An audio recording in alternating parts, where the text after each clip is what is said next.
tewasobola kubeerawo bulumi nga tewali ddagala. Amateeka gaffe bwe gakola ki bwe gagamba mukyala Nagawa ne buli baddi keetonye ke kagwake ajja kufuna obwenkanya mu kooti. Well, the consequences are dire because then if it is true that the Constitutional Court nullified the remedy available to any wife out there seeking maintenance from their husband, then it means there is a gap and everyone has to raise concern because courts are set there to give remedies to those who have been injured. That is what happened to court today.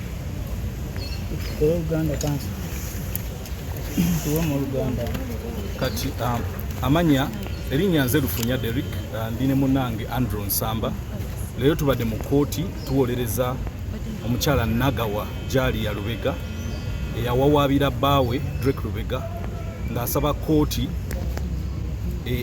comparing oba ewalirize Derick LUBEGA okumulabirira nga bwe mumulaba era mujja kumulaba embeera ye mbi nnyo, asula mu myala, talina kyalya, talina bujjanjabi, embeera ye si ya mulembe n'akamu.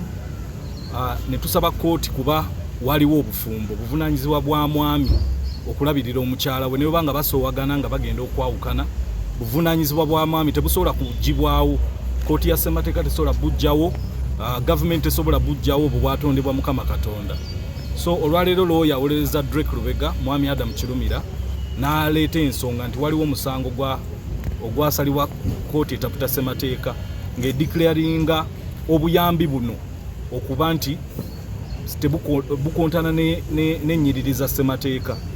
Ne tumuddamu nga tugamba nti mu ntaputa yaffe ey'ensalawo eya kooti ya ssemateeka yagamba nti remedy eyo eri unconstitutional to the extent nti yali eyawulayawula ng'eri available eri omwami naye nga teri available eri omukyala.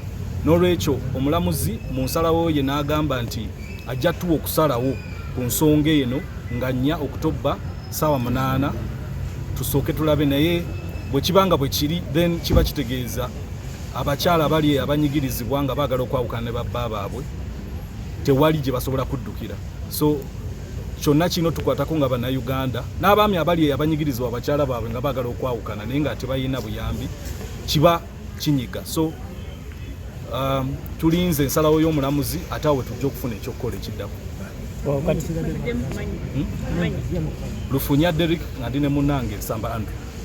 Akatalekeka tubaali twagala kumanya munnamateeka omukyala wabanga mufumbo naye nga teyazaala era kizibu okubyenga bana by'omugagga. Abaana birabo bya bufumbo. Obufumbo ndagaano wakati w'abaagalana omwami n'omukyala. Katonda aba tabawadde ekirabo kya zadde tekitegeeza nti tewawasa. Obukakafu obw'okuwasa gye buli. Obufumbo engeri omuntu gy'awasaamu abantu mu Uganda weeri, osobola okwanjula, okuhinjira, osobola okgenda mu basiraamu Muhammad ne babawoowa, oba osobola okgenda mu church ne babagatta. So obufumbo weebuli ate mu nsonga yaffe eno obufumbo weebuli n'ebifaananyi bikola ki weebiri ebiraga nti mu 1984 omwami Derick LUBEGA yayanjulibwa gyali ya Nagawa era ateekeddwa omulabirira nga amateeka bwe gakola ki bwe gali. Omukyala w'omugagga talina kufaanana bw'atyo.